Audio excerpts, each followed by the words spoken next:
어머님 환경 운동을 많이 하셔서 그런지 화분에 잘 자라는데요, 화분이? 아, 이 녀석은 한 2년 됐어요. 키우지요? 네, 키운 지가 2년 됐는데 이렇게 아주 자그맣게 있었던 이게 한 2년 동안 옆으로도 또 길이로도 많이 자라서 좋습니다.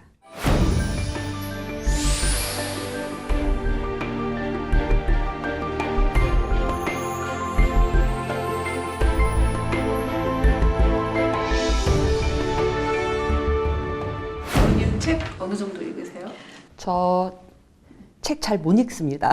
요즘 바빠서요. 아주 많은 이제 의정 활동과 현안을 가지고 활동을 하다 보니까 관련된 정보와 자료를 섭렵하는 것조차도 저에게 어떨 때 버거울 때가 있어요. 책을 제대로 읽지는 못하는데 은평에서 책 읽기 모임을 만들었어요. 그래서 같이 그분들하고 일요일 날 아침이면 한 1시간 반에서 2시간 정도 책 읽기를 합니다. 가능한 빠지지 않으려고 해요. 그래서 일주일에 한 번 그 시간만큼은 저에게 그 영혼의 풍요로움을 주고 또 사색을 할 수 있는 시간이기도 하고 그래서 책 일주일에 한 번은 꼭 읽고 있습니다.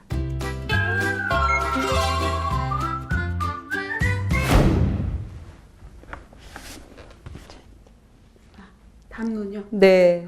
오늘 제가 추천해드리고 싶은 책은 담론입니다.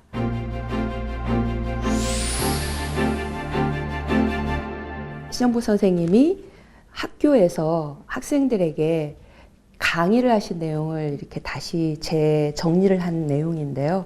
1부와 2부로 구성이 되어 있는데 1부는 이제 논어, 맹자, 그다음 노자, 장자와 같은 그런 이제 고전을 어떻게 읽을 것인가 그리고 그 고전을 읽으면서 세계에 대한 그리고 사람에 대한 이해, 공부를 어떻게 할 것인가 하는 내용을 담고 있고요.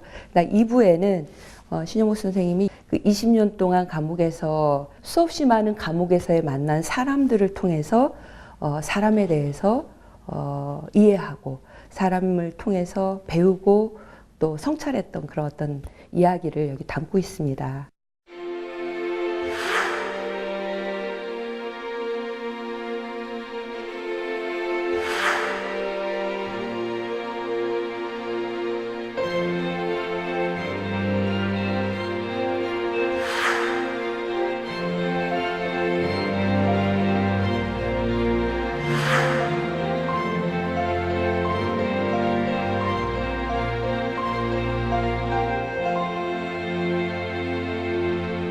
통역당 사건으로 20년 동안 구속이 돼서 사형을 언도받았다가 무기징역으로 감형이 돼서 20년간 감옥 생활을 하다가 1989년에부터 이제 강단에 서셔가지고 쭉 학생들을 이제 가르쳐 오신 분이고요. 저는 감옥으로부터의 사색, 나무야 나무야 또 지금 이 담론이 나오기 전에 강의라고 하는 책자가 있었고요. 제가 늘 살면서 고민하고 또 살면서 이렇게 갈증을 느꼈던 그런 문제에 대한 이야기처럼 이렇게 풀어내시는 게 좋아서 신영보 선생님의 책을 꽤 읽었던 애독자인데 소주 보면 가서 그 주인장들이 소주는 뭘로 드릴까요? 그러면 이제 뭐 여러 가지 얘기 처음처럼 주세요 그러죠. 그 처음처럼의 그 글씨, 그러니까 처음처럼의 시를 쓰신 분이 이제 신영보 선생님이고. 그 서체를 직접 이렇게 글씨를 쓰신 분이 신영보 선생님이세요. 그러니까 우리 국민들에겐 굉장히 친숙한 분이시죠, 사실은.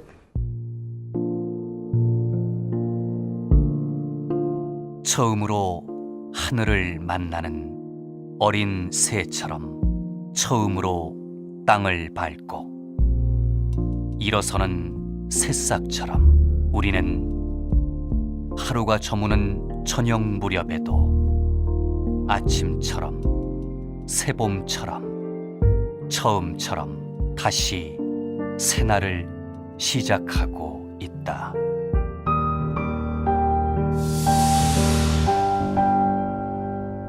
여행을 하는데 여행 중에서 가장 긴 여행은 머리에서 가슴까지의 여행이다. 사실 머리로 아는 것과 가슴으로 아는 것, 가슴으로 느끼는 거는 정말 하늘과 땅 차이인 것 같아요. 그래서 가장 그 먼 여행이 머리에서 가슴으로의 여행이라고 하는 것 같은데 그거죠. 우리가 공부한다고 하는 게 머리로만 지식으로만 입으로만 느끼는 공부가 아니라 그 공부가 내 가슴에 와서 느낌으로 올 때, 내 가슴에 와서 공감될 때 비로소 공부가 됐다 이렇게 이제 생각이 드는데요. 저는 그래서 담론을 읽으면서 그냥 머리로만 그 고전을 어떻게 읽을 것인가, 고전의 어떤 올바른 독법이란 무엇인가 하는 단순한 지식이 아니라 그 고전을 통해서 내 인생에 그리고 어떻게 살아갈 것인가를 가슴으로 이렇게 정말 뿌듯하게 충만하게 이렇게 읽어낼 수가 있었습니다.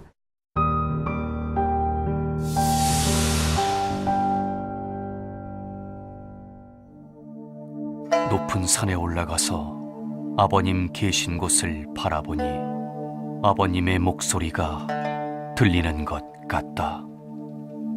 또 어머님 계신 곳을 바라보니 이 어미 쳐버리지 말고 반드시 살아서 돌아오너라는 목소리가 들리는 듯하다. 자기가 살고 있는 사회를 진실하게 교감하는 그런 전형적인 시로서 시경의 시를 얘기할 수 있어요. 300편 가까운 데서 그 반이 넘는 한 150편이 풍이라는 겁니다. 풍. 황하유역의 15개 제후국에서 불리워지던 노래를 채집한 거예요. 풍이라는 이 시가 갖고 있는 사회미가 있어요. 당대 사람들이 절실하게 느꼈던 그 정한, 그게 이제 그 시경의 시로서 얘기할 수 있는, 그게 이제 진실을 담고 있어요. 사실은 레고 같은 하나의 작은 조각에 불과하고 그 수많은 조각 그림을 모으면 진실이 나온다. 그래서 시라는 것은 어떤 사실보다는 사실을 뛰어넘는 어떤 진실의 창조.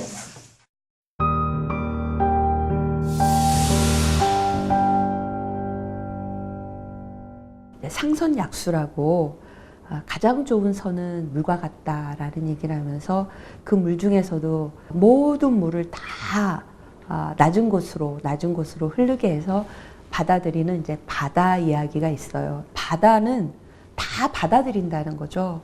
근데 그 다 받아들인다는 것은 자기가 받아들이는 모든 것을 다 공감하고 그 처지를 이해한다는 그런 의미로 느껴졌습니다. 그래서 김재남은 과연 국민들과 함께 민생의 현장에서 정치를 할 때 이 모든 민생의 다양한 그런 처지, 다양한 요구를 낮은 곳으로 다 받아들일 수 있는 따뜻함과 넉넉함을 갖고 있는가.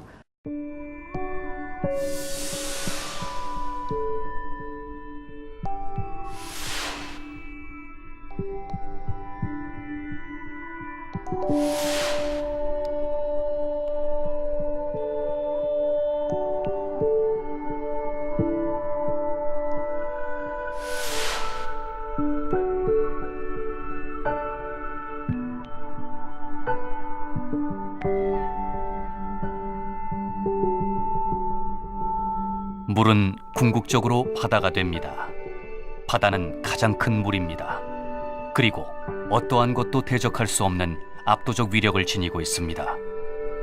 그 위력은 가장 낮은 곳에서 모든 시내를 다 받아들이기 때문에 생깁니다. 그래서 이름이 바다입니다. 물은 하방연대의 교훈입니다. 공부하자.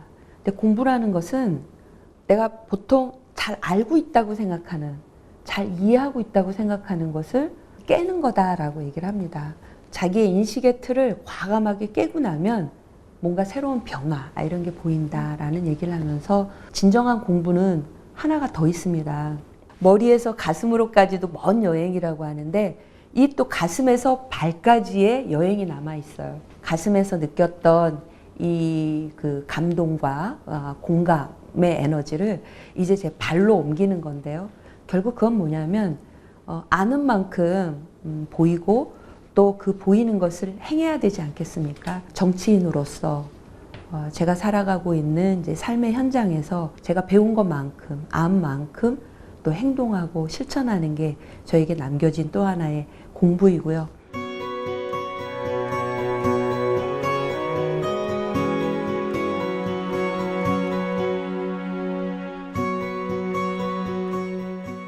20년의 감옥 생활은 정말 청춘을 다 산 거잖아요, 거기에서. 근데 그 20년 동안 오히려 그 감옥에서 자기가 감옥 밖에 있었으면 만나지 못했을 수없이 많은 사람을 만났다, 이렇게 얘기를 합니다. 그래서 그 감옥은 사회학 교실이고 역사학 교실이고 인간학 교실이었다, 이렇게 얘기를 하셔요.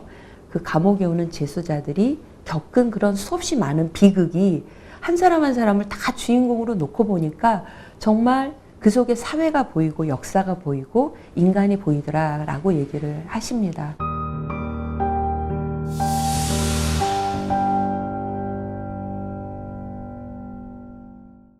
감옥에서 만난 그 나팔수 이야기를 통해서 비극미를 얘기를 하는데요.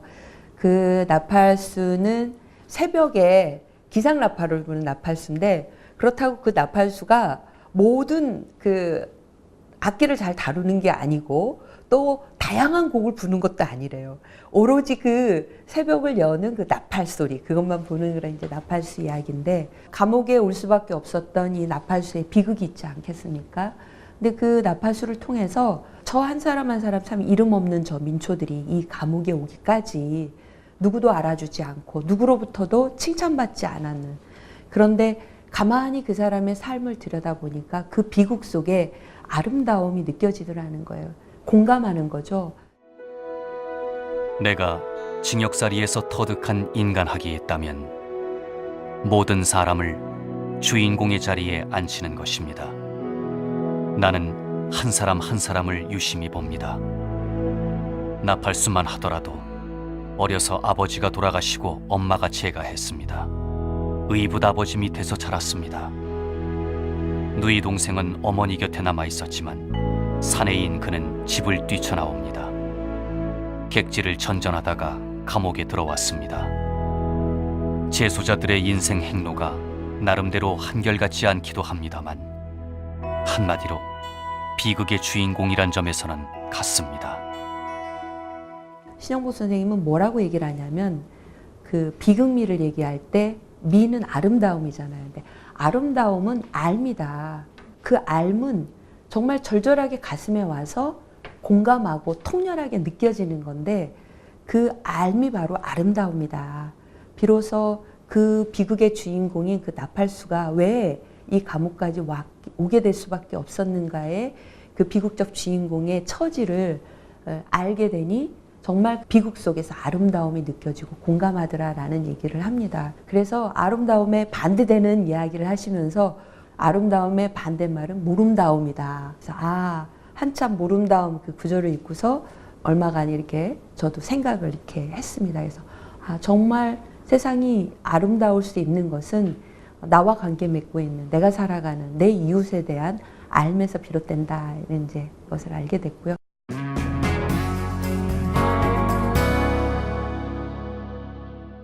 은평에 시민들하고 책 읽기 모임을 하는데, 저는 시청자 여러분들에게도 혼자서 책을 읽으면서 갖는 그 잔잔함도 있고 즐거움도 있으실 텐데, 책 읽기도 함께하면 굉장히 의미가 큽니다. 배가가 되는 거예요. 10명이 책을 읽으면 그 10명이 책을 읽는 느낌을 10명의 몫을 다 같이 공감할 수 있기 때문에 훨씬 책 읽기가 도움이 되는 것 같아요.